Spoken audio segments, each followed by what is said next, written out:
उद्योगपव रथातीर्थ संख्यानपव अष्टष्टधिकशतमोध्याय। कौरव पक्ष के रथियों और अतीर्थियों का वर्णन, कर्ण और भीष्म का रोषपूर्वक संवाद तथा दुर्योधन द्वारा उसका निवारण। भीष्म कहते हैं, अचल और वृषक, ये साथ रहने वाले दोनों भाई दुर्धर्ष रथी हैं, जो तुम्हारे शत्रुओं का विध्वंस कर डालेंगे। 1 गैंगधार देश के ये प्रधान वीर मनुष्यों में सिंह के समान पराक्रमी, बलवान, अत्यंत क्रोधी, प्रहार करने में कुशल, तरुण, दर्शनीय एवं महाबली हैं। 2 राजन, ये जो तुम्हारा प्रिय सखा कर्ण है, जो तुम्हें पांडवों के साथ युद्ध के लिए सदा उत्साहित करता रहता है और रणक्षेत्र में सदा अपनी क्रूरता का परिचय देता है, बड़ा ही कटुभाषी, आत्मप्रशंसी और नीच है। ये कर्ण तुम्हारा मंत्री, नेता और बंधु बना हुआ है। यह अभिमानी तो है ही, तुम्हारा आश्रय पाकर बहुत ऊंचे चढ़ गया है। 3-4 ये कर्ण युद्धभूमि में न तो अतीर्थी है और न रथी ही कहलाने योग्य है, क्योंकि यह मूर्ख अपने सहज कवच तथा दिव्य कुंडलों से हीन हो चुका है। ये दूसरों के प्रति सदा घृणा का भाव रखता है। परशुराम जी के अभिशाप से, ब्राह्मण की शापोक्ति से तथा विजय साधक उपर्युक्त उपकरणों को खो देने से मेरी दृष्टि में ये कर्ण अर्धर्थी है।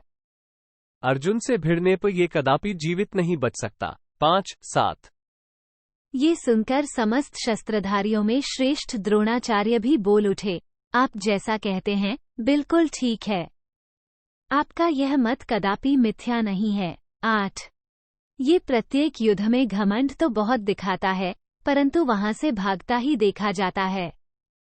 कर्ण दयालु और प्रमादी है, इसलिए मेरी राय में भी यह अर्धर्थी ही है। 9 ये सुनकर राधानंदन कर्ण क्रोध से आंखें फाड़ कर देखने लगा और अपने वचन रूपी चाबुक से पीड़ा देता हुआ भीष्म से बोला। 10 पितामह, यद्यपि मैंने तुम्हारा कोई अपराध नहीं किया है, तो भी सदा मुझसे द्वेष रखने के कारण तुम इसी प्रकार पग पर मुझे अपने वाग्बाणों द्वारा इच्छानुसार चोट पहुंचाते रहते हो। 11 मैं दुर्योधन के कारण ये सब कुछ चुपचाप सह लेता हूं, परंतु तुम मुझे मूर्ख और कायर के समान समझते हो। 12 तुम मेरे विषय में जो अर्धर्थी होने का मत प्रकट कर रहे हो, इससे संपूर्ण को निःसंदेह ऐसा ही प्रतीत होने लगेगा, क्योंकि सब यही जानते हैं कि गंगानंदन भीष्म झूठ नहीं बोलते। 13 तुम कौरवों का सदा अहित करते हो, परंतु राजा दुर्योधन इस बात को नहीं समझते हैं।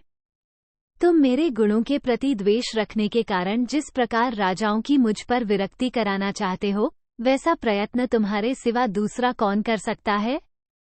इस समय युद्ध का अवसर उपस्थित है और समान श्रेणी के उदारचरित राजा एकत्र हुए हैं। ऐसे अवसर पर आपस में भेद फूट उत्पन्न करने की इच्छा रखकर कौन पुरुष अपने ही पक्ष के योद्धा का इस प्रकार तेज और उत्साह नष्ट करेगा।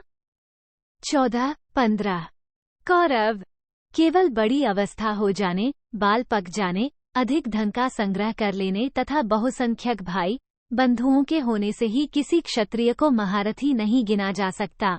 16 क्षत्रिय जाति में जो बल में अधिक हो, वही श्रेष्ठ माना गया है। ब्राह्मण वेदमंत्रों के ज्ञान से, वैश्य अधिक धन से और शूद्र अधिक आयु होने से श्रेष्ठ समझे जाते हैं। 17 तुम राग द्वेष से भरे हुए हो, अतः मोहवश मनमाने ढंग से रथी अतीर्थियों का विभाग कर रहे हो।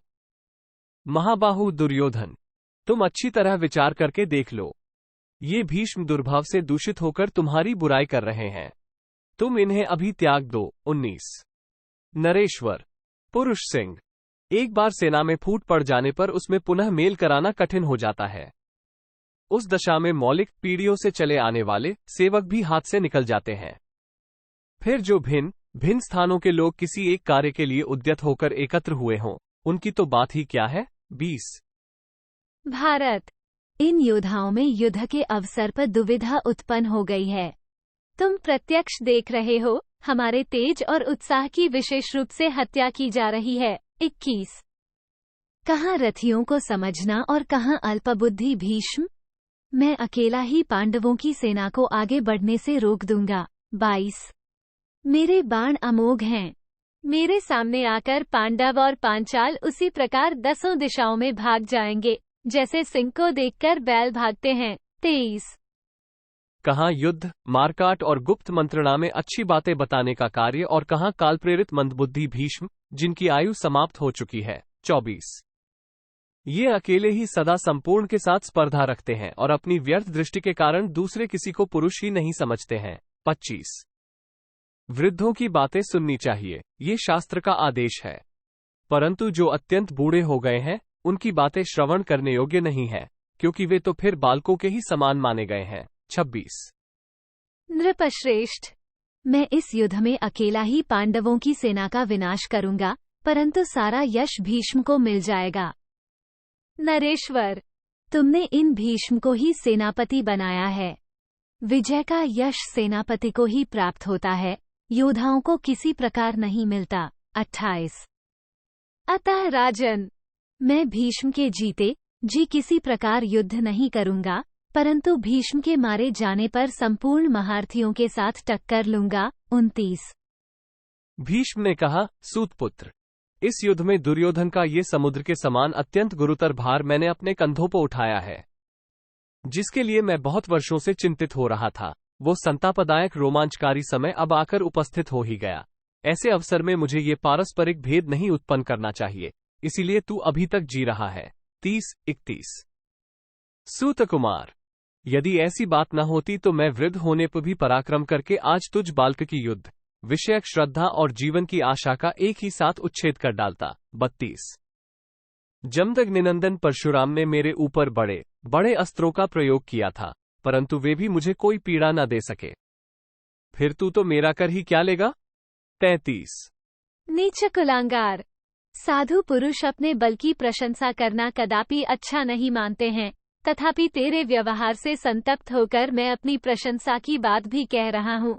34 काशीराज के यहाँ स्वयंवर में समस्त भूमंडल के क्षत्रिय नरेश एकत्र हुए थे, परंतु मैंने केवल एक रथ पर ही आरूढ़ होकर उन सबको जीतकर बलपूर्वक काशीराज की कन्याओं का अपहरण किया था। 35 यहाँ जो लोग एकत्र हुए हैं, ऐसे तथा इनसे भी बढ़ चढ़कर पराक्रमी हजारों नरेश वहाँ एकत्र थे, परंतु मैंने सम्रांगण में अकेले ही उन सबको सेनाओं सहित परास्त कर दिया था। 36 तू वैर का मूर्तिमान स्वरूप है, तेरा सहारा पाकर कुरुकुल के विनाश के लिए बहुत बड़ा अन्याय उपस्थित हो गया है।